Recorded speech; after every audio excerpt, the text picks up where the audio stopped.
Right, now it's time for the Great British Debate, and I'm asking, have our politicians declared war on motorists?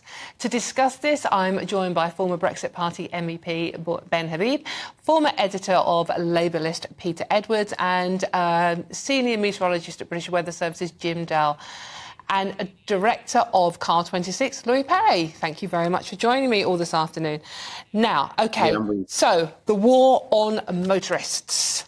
OK, Ben, I'm going to come to you first. Ben, is there a war on motorists? Rishi Sunak has said it's not a war on motorists. He's going to support motorists. What do you make of this? Well, he's playing to the Overton window, isn't he? Of course there's a war on motorists. We all experience it.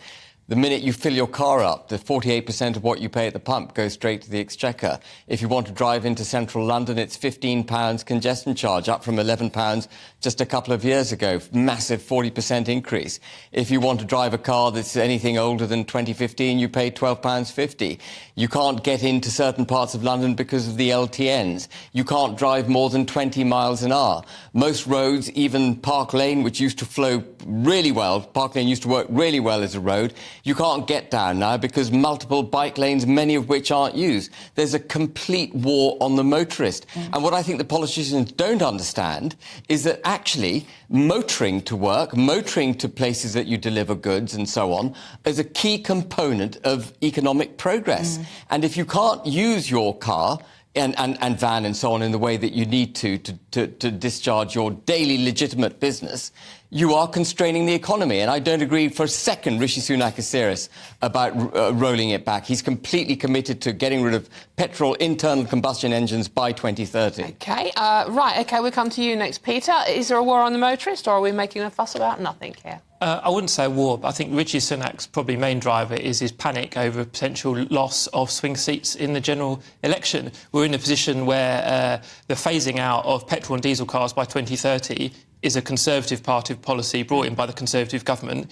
And ULEZ, so controversial in recent weeks and had some influence in the Oxford by-election, ULEZ was a policy brought in by a London mayor called Boris Johnson.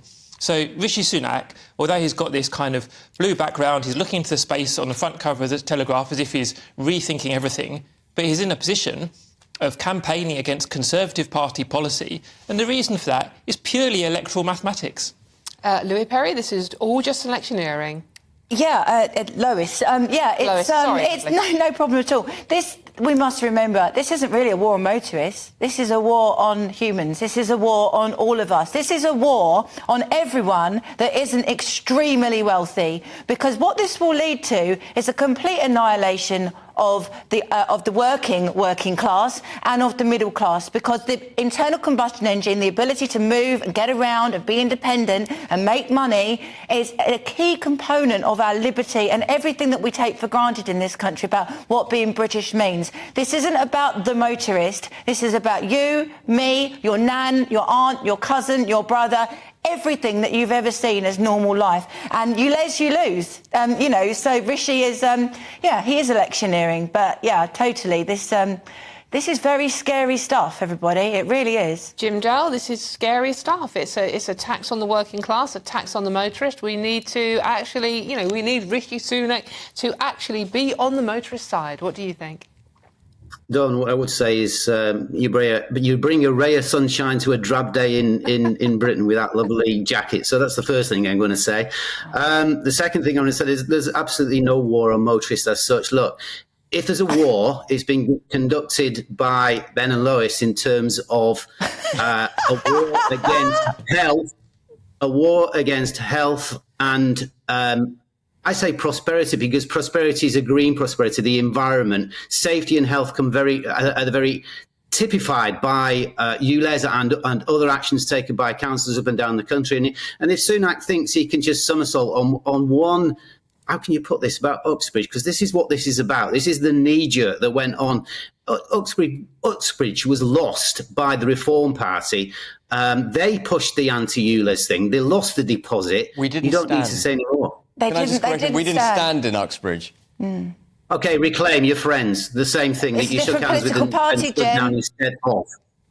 Yeah. It's a different party, but I think you stand for the same Jim, thing. the people are waking up to your scam. How do you feel about that? I think we've got to let him finish his There's answer. no scam. Look, let's make this absolutely clear. There is no climate scan. 97% of scientists, proper scientists, not your lot, not the 3% on the fringe. Oh, what, the ones that you pay? I'm suggesting that this is something that not just this country, but the world is going forward. You guys are just running backwards, and that's where you're going. And you know what I would question, Lois?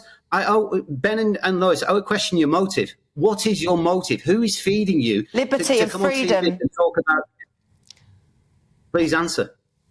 No one. Absolutely no one is motivating me other than my conscience and my brain. Here, here.